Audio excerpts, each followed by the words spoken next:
Bom, a gente vai falar de um recurso da linguagem R chamado grep. É uma função que permite fazer buscas em vetores de caracteres. Ou, numa linguagem mais geral de programação, vetores de cadeias de caracteres. Essa função é derivada, né, ou pelo menos se espelha, num programa chamado grep, disponível para Linux, macOS e outros sistemas operacionais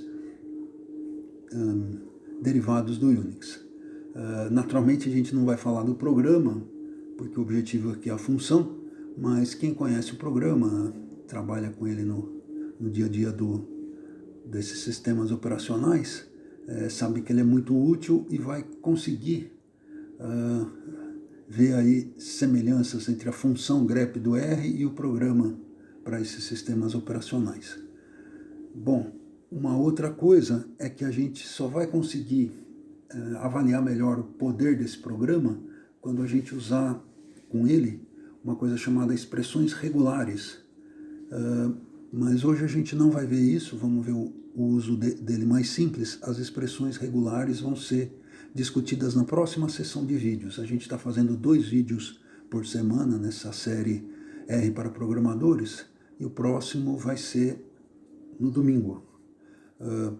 Nesse aqui que está sendo mostrado na quarta-feira, a partir da quarta-feira, a gente vai ver o uso básico, mas já é bastante útil desse grep. Ok, então a gente vai, dentro dessa nossa linha de ver o programa em execução e tentar entender ele, talvez trazer alguma teoria para compreender melhor, mas sempre focando no programa. Então a gente vai rodar o programa. Como que a gente faz? A gente joga o cursor aqui nessa tela do arquivo do programa, né, do fonte do programa, e a gente roda ele a partir daí. Agora o detalhe é o seguinte: a gente vai estar usando atalhos do teclado. Não estamos usando mais o mouse para escolher menu ou escolher essa caixinha de drop-down list box. Então, como que a gente vai fazer? Um atalho que é uma sequência de teclas, que é, no caso, para a gente ter eco, Ctrl, Shift, né, Enter. Ou seja, aperta o Ctrl, segura, aperta o Shift, segura e bate Enter. Ok. Aí rodou o programa, tá?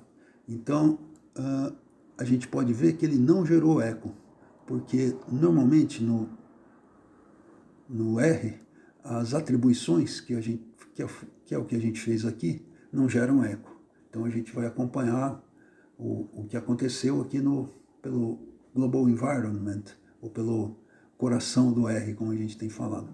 Então tá. Então aqui tem um vetor de cadeias de caractere, ou vetor de caracteres, como diz o pessoal do R, com exemplos que eu peguei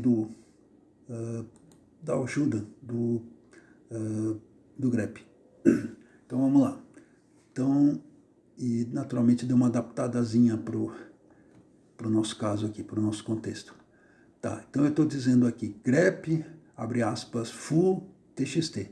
Ou seja, eu estou dizendo para ele, procure nesse vetor de caracteres a cadeia de caracteres foo. Ok? Então vamos ver qual que foi o resultado. O resultado foi 2,4. Ué, por que 2,4? Porque é o seguinte, ele procurou foo aqui, não achou. Então, não tem no 1. Ele procurou foo aqui, em foot, achou. Então, tem o índice 2, tá?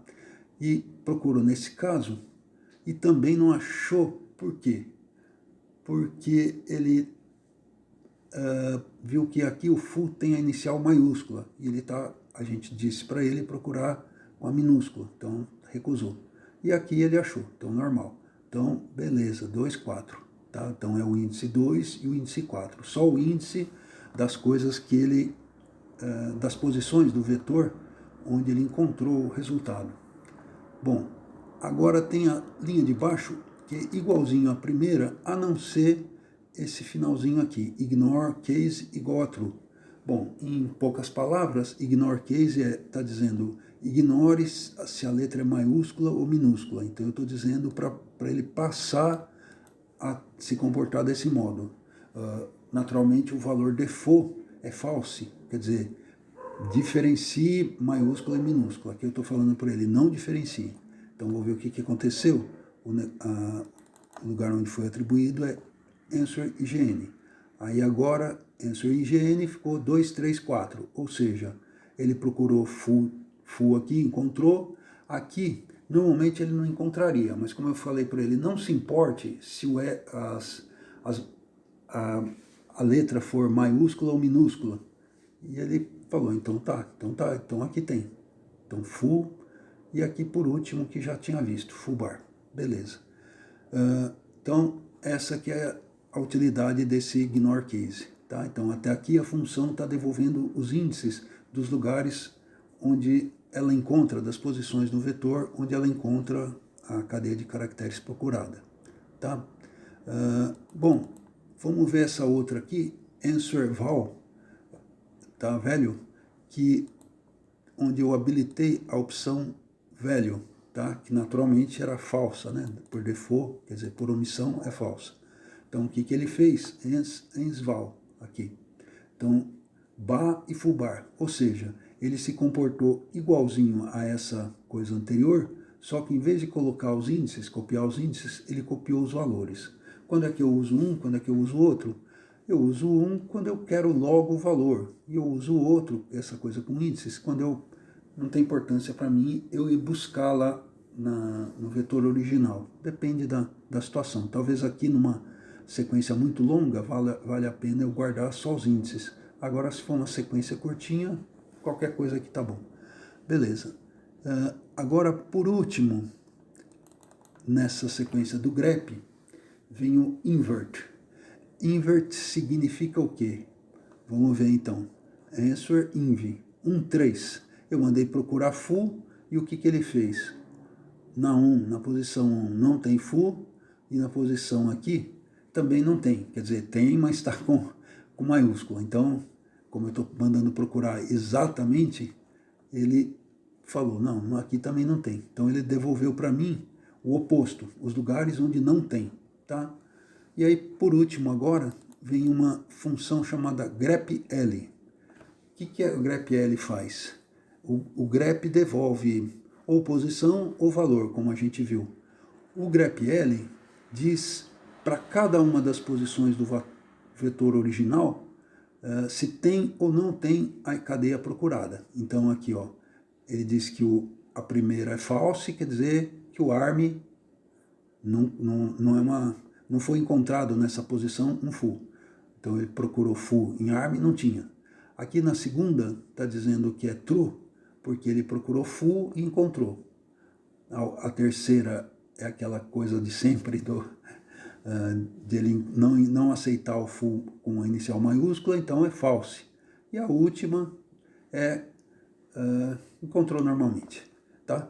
Naturalmente, todas essas coisas poderiam ser combinadas. Né? Eu poderia dar ignore, case, value e invert. Mas isso é o dia a dia prático.